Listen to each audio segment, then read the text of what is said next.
कर्पूरगौरं करुणावतारं संसारसारं भुजगेन्द्रहारं सदा वसन्तं हृदयारविन्दे भवं भवानी सहितं नमामि।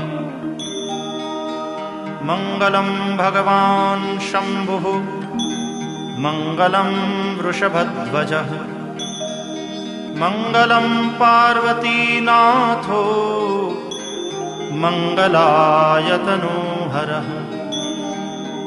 सर्वमङ्गलमाङ्गल्ये शिवे सर्वार्थसाधिके शरण्ये त्र्यम्बके गौरी नारायणि नमोऽस्तुते।